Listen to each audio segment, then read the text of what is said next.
Hi all, welcome to competitive cracker. ഞാൻ സ്വാഗിദാസ്.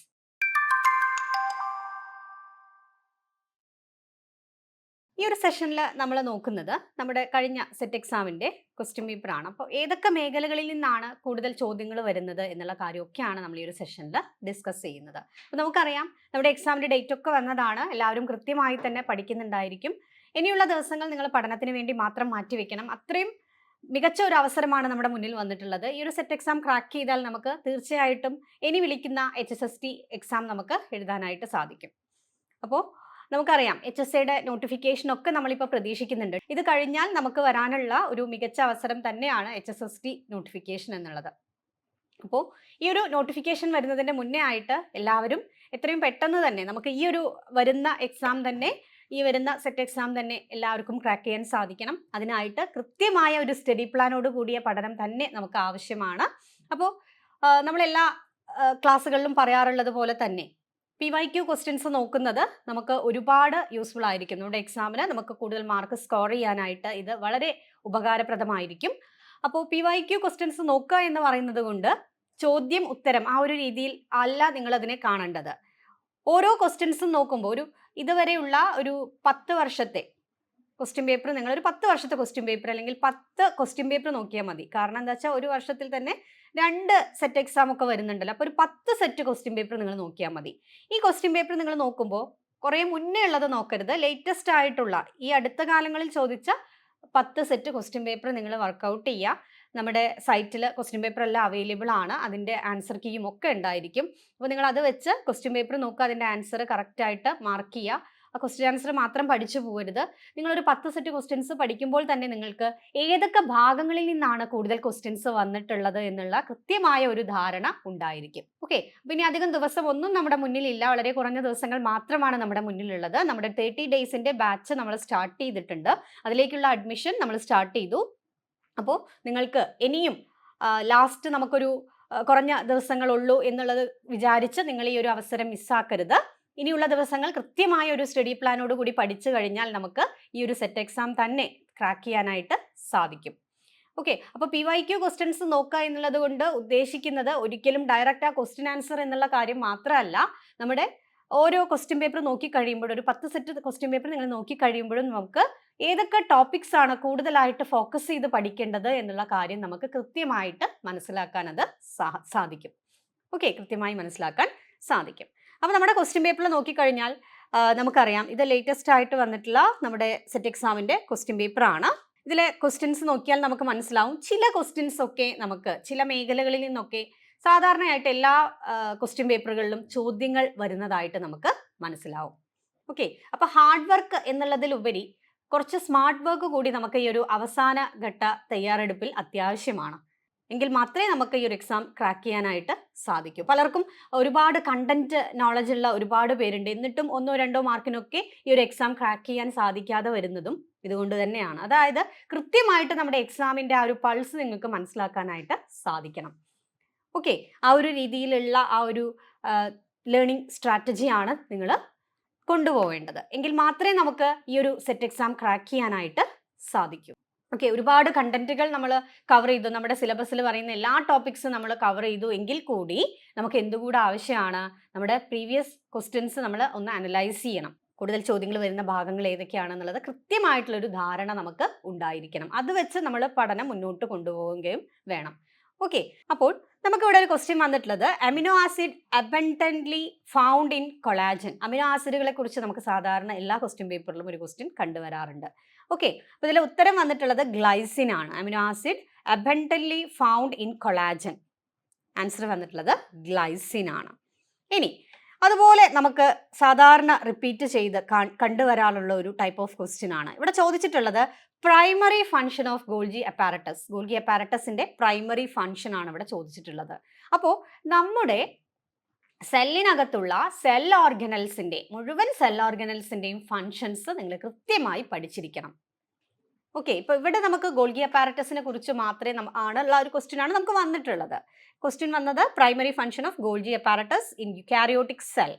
എന്താണ് correct answer വരുന്നത്? Modification and packing of proteins എന്നുള്ളതാണ് correct answer. Okay, അപ്പോൾ ഇവിടെ ഈ ഒരു ക്വസ്റ്റ്യൻ വന്നു. ഇതുപോലെയുള്ള ക്വസ്റ്റ്യൻ നമുക്ക് ക്വസ്റ്റ്യൻ പേപ്പറുകളിൽ കണ്ടുവരാറുണ്ട്. അപ്പോൾ നിങ്ങൾ പഠിക്കേണ്ടത് മുഴുവൻ സെൽ ഓർഗനൽസിന്റെയും ഫങ്ഷൻസ് കൃത്യമായി ഓർത്തിരിക്കാം. ഓക്കെ, അപ്പോൾ ആ രീതിയിൽ നമുക്ക് ക്വസ്റ്റ്യൻ പ്രതീക്ഷിക്കാം. മറ്റൊരു കാര്യമാണ് കൂടുതലായിട്ട് സ്റ്റേറ്റ്മെന്റ് രൂപത്തിലുള്ള ക്വസ്റ്റ്യൻസ് വരുന്നു എന്നുള്ളത്. കണ്ടന്റ് കൃത്യമായി മനസ്സിലാക്കുന്ന ഒരാൾക്ക് മാത്രമേ സ്റ്റേറ്റ്മെന്റ് രൂപത്തിലുള്ള ചോദ്യങ്ങൾ വന്നു കഴിഞ്ഞാൽ നമുക്കത് ആൻസർ ചെയ്യാനായിട്ട് സാധിക്കൂ. ഓക്കെ, അപ്പോൾ നമുക്ക് സ്റ്റേറ്റ്മെന്റ് രൂപത്തിലുള്ള ചോദ്യങ്ങളും നമ്മുടെ പരീക്ഷയിൽ നമുക്ക് പ്രതീക്ഷിക്കാം. കുറച്ചധികം ചോദ്യങ്ങൾ കഴിഞ്ഞ എക്സാമിന് നമുക്ക് സ്റ്റേറ്റ്മെന്റ് രൂപത്തിൽ വന്നിട്ടുണ്ട് കേട്ടോ. അപ്പോൾ ആ കാര്യങ്ങൾ കൂടി ഒന്ന് മനസ്സിലാക്കി നിങ്ങൾ പഠിക്കുമ്പോൾ സ്റ്റേറ്റ്മെന്റ് രൂപത്തിലുള്ള ചോദ്യങ്ങൾ കൂടി പ്രാക്ടീസ് ചെയ്യാനായിട്ട് നിങ്ങൾ ശ്രമിക്കണം. ഓക്കെ, ഇനി മറ്റൊരു ടൈപ്പ് ക്വസ്റ്റ്യൻ ആണ് identify the autosomal dominant disorder. Autosomal dominant disorders ഏതാണ്, ദെൻ റെസസീവ് ഡിസോർഡേഴ്സ് ഏതാണ്, അതിൻ്റെ പേരുകൾ നിങ്ങൾ കൃത്യമായിട്ട് പഠിച്ചിരിക്കണം. അങ്ങനെയുള്ള തരത്തിൽ ഉള്ള ക്വസ്റ്റ്യൻസ് നമുക്ക് നമ്മുടെ ക്വസ്റ്റ്യൻ പേപ്പറിൽ കണ്ടുവരാറുണ്ട്. ഓക്കെ അല്ലേ? അപ്പോൾ ആ കാര്യം നിങ്ങൾ പ്രത്യേകമായിട്ടൊന്ന് നോട്ട് ചെയ്യുക. ദെൻ ഇവിടെ a group of coexisting species which share a common niche is called. Answer is guild. Okay, answer is guild. അപ്പോൾ ഈ ഒരു ഡീം സബ്സ്പീഷീസ് ഗിൽഡ് റേസ് ഇതെന്തൊക്കെയാണ് എന്നുള്ളത് നിങ്ങൾ കൃത്യമായിട്ട് പഠിക്കാം. അപ്പോൾ അവിടെ നിന്ന് നമുക്ക് ചോദ്യങ്ങൾ വരാറുണ്ട് കേട്ടോ. മറ്റൊരു ക്വസ്റ്റ്യൻ നോക്കാം. The vitamin which is an antioxidant and plays a role in maintaining the health of the skin and mucous membrane. വിറ്റാമിനുകളും അവയുടെ ഫങ്ഷൻസും വളരെ ഇമ്പോർട്ടൻ്റ് ആണ്. അതുപോലെ തന്നെ വിറ്റാമിനുകളെ കുറിച്ച് പഠിക്കുമ്പോൾ വിറ്റാമിൻസിൻ്റെ സയൻറ്റിഫിക് നെയിമും വളരെ ഇമ്പോർട്ടൻ്റ് ആണ്. ഓക്കെ, ദെൻ വിറ്റാമിനുകളുടെ ഡെഫിഷ്യൻസി ഡിസോർഡേഴ്സും നിങ്ങൾ കൃത്യമായിട്ട് പഠിച്ചിരിക്കണം. ആ ഭാഗങ്ങളിൽ നിന്ന് നമുക്ക് സാധാരണ ക്വസ്റ്റ്യൻസ് വരാറുണ്ട്. അപ്പോൾ വിറ്റാമിനുകളുടെ ഫങ്ഷൻസ് പഠിക്കുക, ഓരോ വിറ്റാമിനുകളുടെയും ഡെഫിഷ്യൻസി ഡിസോർഡർ അല്ലേ, ആ ഒരു വിറ്റാമിൻ നമ്മുടെ ശരീരത്തിൽ ആവശ്യത്തിനില്ലെങ്കിൽ ഉണ്ടാവുന്ന അസുഖങ്ങൾ ഏതൊക്കെയാണ് എന്നുള്ളത് കൃത്യമായിട്ട് പഠിക്കുക. ഓരോ വിറ്റാമിനുകളുടെയും സയൻറ്റിഫിക് നെയിം പഠിക്കുക കേട്ടോ. അപ്പോൾ അവിടെ നിന്നൊക്കെ നമുക്ക് ക്വസ്റ്റ്യൻസ് ആവർത്തിച്ച് വരാറുണ്ട്. ഓക്കെ, അപ്പോൾ ആ കാര്യങ്ങൾ പ്രത്യേകം പഠിക്കുന്ന സമയത്ത് ശ്രദ്ധിക്കുക.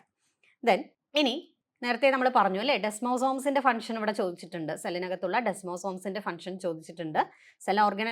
ഓരോ സെൽ ഓർഗനൽസിന്റെയും ഫംഗ്ഷൻസ് നിങ്ങൾ കൃത്യമായിട്ട് പഠിക്കണം കേട്ടോ. അതൊക്കെ വളരെ ഇമ്പോർട്ടൻ്റ് ആണ്. ഇനി മറ്റൊരു ക്വസ്റ്റ്യൻ ആണ് which of the following represents the nullisomic condition. ഏതാണ് കറക്റ്റ് ആൻസർ വരുന്നത്? ഓപ്ഷൻ ബി ആണ്, 2n-2 എന്നുള്ളതാണ്. ഓക്കെ, അപ്പോൾ ഈ ഒരു രീതിയിലും നമുക്ക് ക്വസ്റ്റ്യൻസ് പ്രതീക്ഷിക്കാം. ഈ ഭാഗങ്ങളൊക്കെ കൃത്യമായിട്ട് തന്നെ നിങ്ങൾ എക്സാമിന് വേണ്ടിയിട്ട് പ്രിപ്പയർ ചെയ്യുമ്പോൾ ഈ ഭാഗങ്ങളൊക്കെ കൃത്യമായിട്ട് പഠിക്കണം. ദെൻ ഇനി നമ്മുടെ ക്ലാസിഫിക്കേഷനുമായി ബന്ധപ്പെട്ട് 5 കിങ്ഡം ക്ലാസിഫിക്കേഷൻ മാത്രം പഠിച്ചാൽ പോരാ, അതിൻ്റെ മുന്നേയുള്ള 2 kingdom, 3 kingdom, 4 kingdom classification, okay, then 6 kingdom ക്ലാസിഫിക്കേഷനും ഉണ്ട്. കൂടുതൽ നമ്മൾ ഡീറ്റെയിൽ ആയിട്ട് പഠിക്കുന്നത് 5 കിങ്ഡം ക്ലാസിഫിക്കേഷനെ കുറിച്ച് തന്നെയാണ്. അപ്പോൾ ഈ ഓരോ ക്ലാസിഫിക്കേഷനെ കുറിച്ച് പഠിക്കുമ്പോഴും ഇതിൻ്റെ സയൻറ്റിസ്റ്റുകൾ, ഈ ഓരോ ക്ലാസിഫിക്കേഷനും കൊണ്ടുവന്ന സയൻറ്റിസ്റ്റുകളുടെ പേര് നിങ്ങൾ കൃത്യമായിട്ട് പഠിക്കുക. ഓക്കെ, അവിടെ നിന്ന് സാധാരണ ക്വസ്റ്റ്യൻസ് റിപ്പീറ്റ് ചെയ്ത് ചോദിക്കാറുണ്ട്. വേറെ ഒരു ക്വസ്റ്റ്യൻ നമുക്ക് നോക്കാം. In flat worms like planaria excretion is performed by. വളരെ ഇമ്പോർട്ടൻ്റ് ആണ്. അതായത് എക്സ്ക്രീറ്ററി ഓർഗാൻസിനെ കുറിച്ച് പഠിക്കുക. ഓരോ ഓർഗാനിസംസിൻ്റെയും എക്സ്ക്രീറ്ററി ഓർഗാൻസിൻ്റെ പേര് കൃത്യമായിട്ട് തന്നെ പഠിക്കുക. അവിടെ നിന്ന് ക്വസ്റ്റ്യൻ റിപ്പീറ്റ് ചെയ്ത് ചോദിക്കാറുണ്ട്. ഓക്കെ, അപ്പോൾ ഇവിടെ നമുക്ക് ചോദിച്ചിട്ടുള്ളത് ഫ്ലാറ്റ് വേംസ് ലൈക്ക് പ്ലനേറിയ അല്ലേ, പ്ലനേറിയ പോലെയുള്ള ഫ്ലാറ്റ് വേമുകളിൽ എക്സ്ക്രീറ്ററി ഓർഗൻ ഏതാണ് എന്നുള്ളതാണ് ക്വസ്റ്റ്യൻ. ഫ്ലെയിം സെൽസ് ആണ്. ഓക്കെ, ദെൻ മറ്റൊരു question radula is a horny ribbon like structure use for scraping off or cutting food found in the mouth of all mollusc except. അതായത് മൊളസ്കുകളിൽ ഭക്ഷണം ചുരണ്ടിയെടുത്ത് കഴിക്കാനായിട്ട് സഹായിക്കുന്ന സ്ട്രക്ചറാണ് റാഡുല എന്നുള്ളത് നമുക്കറിയാം. ഓക്കെ, പക്ഷേ ഇത് ആരിൽ കാണുന്നില്ല? ബൈവാൽവ്സിൽ കാണുന്നില്ല എന്നുള്ള കാര്യം ഒന്ന് നോട്ട് ചെയ്യുക കേട്ടോ. ഇനി മറ്റൊരു പോയിന്റ് ആണ് നമ്മുടെ process of evolution that suggest very short rapid periods of change followed by long periods of stability. അപ്പോൾ ഇതിലെ 4 ഓപ്ഷൻസും കൃത്യമായിട്ട് പഠിച്ചിരിക്കണം. ഇത് സാധാരണ എക്സാമിന് നമുക്ക് റിപ്പീറ്റ് ചെയ്ത് ചോദിക്കാറുണ്ട്. ഈ 4 ഓപ്ഷൻസും ജനറ്റിക് ഡ്രിഫ്റ്റ് എന്താണ്, ദെൻ ഫൈലറ്റിക് ഗ്രാജുവലിസം എന്താണ്, പ്ലീസിയോമോർഫി എന്താണ്, പഞ്ച്വേറ്റഡ് ഇക്വിലിബ്രിയം. ഇത്രയും കാര്യങ്ങൾ ഡീറ്റെയിൽ ആയിട്ട് തന്നെ നിങ്ങൾ പഠിക്കുക കേട്ടോ. അപ്പോൾ ഇതിൽ നമുക്ക് കറക്റ്റ് ആൻസർ വന്നിട്ടുള്ളത്, അതായത് process of evolution that suggest very short rapid periods of change followed by long periods of stability. Correct answer is punctuated equilibrium. Punctuated equilibrium. Then the Galapagos finches, which evolved into different species with distinct beak shapes to exploit different food sources, are an example of. Correct answer is option A, adaptive radiation. അപ്പോൾ ഇവിടെ നിങ്ങൾ adaptive radiation എന്താണ്, കോ evolution എന്താണ്, convergent evolution എന്താണ്, divergent evolution എന്താണ്, parallel evolution എന്താണ്, ഈ കാര്യങ്ങൾ പഠിക്കുക. ഇവിടെ നിന്നൊക്കെ സാധാരണ ക്വസ്റ്റ്യൻസ് വരാറുണ്ട്. ഓക്കെ, ദെൻ അടുത്ത ക്വസ്റ്റ്യൻ നോക്കാം. Biological magnification or bio magnification വളരെ ഇമ്പോർട്ടൻ്റ് ആയിട്ടുള്ളൊരു ടോപ്പിക്കാണ് കേട്ടോ. അപ്പോൾ ബയോ മാഗ്നിഫിക്കേഷൻ, അതുപോലെ ബയോളജിക്കൽ മാഗ്നിഫിക്കേഷൻ അഥവാ ബയോ മാഗ്നിഫിക്കേഷൻ, ഇതിനെക്കുറിച്ചും കൃത്യമായിട്ട് തന്നെ പഠിക്കുക. അപ്പോൾ എല്ലാവരും കൃത്യമായി തന്നെ പഠിക്കണം. ഇനിയും നമുക്ക് കുറഞ്ഞ ദിവസങ്ങൾ മാത്രമേ നമ്മുടെ മുന്നിലുള്ളൂ.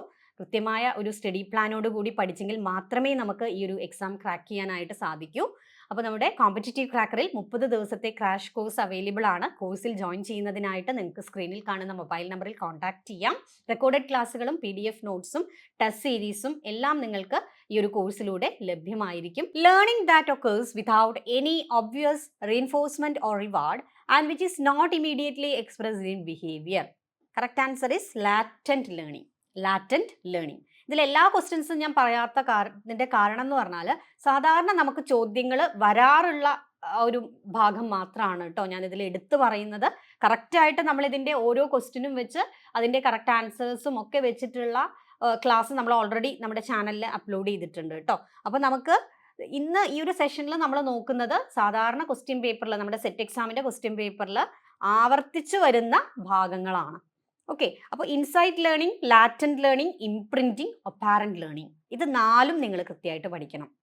ഓക്കെ, ഈ ഭാഗങ്ങളിൽ നിന്നും ചോദ്യങ്ങൾ വരാറുണ്ട്. ഇനി അടുത്ത ക്വസ്റ്റ്യൻ നോക്കാം. The blood cell that play a critical role in pathogen specific immunity by producing antibodies. Correct answer is B, lymphocyte. B, lymphocyte. അപ്പോൾ നമ്മുടെ ബ്ലഡ് സെൽസിനെ കുറിച്ച് നിങ്ങൾ പഠിക്കുമ്പോൾ ഓരോ ബ്ലഡ് സെല്ലിൻ്റെയും ഫങ്ഷൻസ് കൃത്യമായിട്ട് തന്നെ പഠിക്കുക. ഓരോ ബ്ലഡ് സെല്ലിൻ്റെയും ഫങ്ഷൻസ്, അതായത് ഒരു ഡിഫറെൻറ്റ് ടൈപ്സ് ഓഫ് WBC ഉണ്ട്, അതുപോലെ RBC, പ്ലേറ്റ്ലെറ്റുകൾ, ഇതിൻ്റെ എല്ലാം ഫങ്ഷൻസ് നിങ്ങൾ പ്രത്യേകം നോട്ട് ചെയ്ത് പഠിക്കുക കേട്ടോ. ആ രീതിയിൽ നമുക്ക് ഓരോ ബ്ലഡ് സെല്ല് തന്നിട്ട് അതിൻ്റെ ഫങ്ഷൻ എന്താണെന്നുള്ള രീതിയിൽ ക്വസ്റ്റ്യൻ നമുക്ക് നമ്മുടെ ക്വസ്റ്റ്യൻ പേപ്പറിൽ ചോദിച്ചു കണ്ടിട്ടുണ്ട്. ഓക്കെ, ഇനി identify the excitatory neuro transmitter. Neuro transmitter എന്നുള്ള ആ ഒരു ടോപ്പിക്ക്, അത് വരാത്ത ക്വസ്റ്റ്യൻ പേപ്പർ ഇല്ല എന്ന് തന്നെ നമുക്ക് പറയാം. അപ്പോൾ ന്യൂറോ ട്രാൻസ്മിറ്റേഴ്സ് എന്തൊക്കെയാണ്, എന്താ ന്യൂറോ ട്രാൻസ്മിറ്റർ എന്നുള്ളത്, ഏതൊക്കെയാണ് different types of neuro transmitters, അതൊക്കെ കൃത്യമായിട്ട് പഠിക്കുക. ഇവിടെ നമുക്ക് ചോദിച്ചിട്ടുള്ളത് identify the excitatory neuro transmitter. ഏതാണ്? Correct answer is glutamate. Okay, glutamate ആണ് എക്സൈറ്റേറ്ററി ന്യൂറോ ട്രാൻസ്മിറ്റർ എന്ന് പറയുന്നത്. Then mature differentiated neurons lack the cell organelle centriole. Mature ആയിട്ടുള്ള ന്യൂറോൺസും മെച്ചുർ ഡിഫറൻഷിയേറ്റഡ് ന്യൂറോൺസിൽ സെൻട്രിയോൾസ് ഉണ്ടാവില്ല. ആ ഒരു കാര്യം നോട്ട് ചെയ്യുക. ദെൻ അടുത്ത question, which confirmation of DNA exhibits the Watson and Crick model? Which confirmation of DNA exhibit the Watson and Crick model? Correct answer is option B, BDNA എന്നുള്ളതാണ് correct answer വരുന്നത്. അപ്പോൾ different types of DNA ഉണ്ട്, അതുപോലെ തന്നെ DNA double helical structure, അതിൻ്റെ പ്രത്യേകതകളെ കുറിച്ചും ഒക്കെ നിങ്ങൾ കൃത്യമായിട്ട് പഠിക്കണം. അവിടെ നിന്ന് സാധാരണ ക്വസ്റ്റ്യൻസ് വരാറുണ്ട്. അതുപോലെ different types of DNA, ADNA, BDNA, ZDNA, അങ്ങനെയുള്ള ടൈപ്സ് ഓഫ് DNAകളെ കുറിച്ചും നിങ്ങൾ കൃത്യമായിട്ട് നോട്ട് ചെയ്യണം കേട്ടോ. അപ്പോൾ അവിടെ നിന്നൊക്കെ നമുക്ക് സാധാരണ ക്വസ്റ്റ്യൻ പേപ്പറിൽ ചോദ്യങ്ങൾ വരാറുള്ളതാണ്. ആ ഭാഗങ്ങളൊക്കെ നിങ്ങൾ പഠിക്കുക.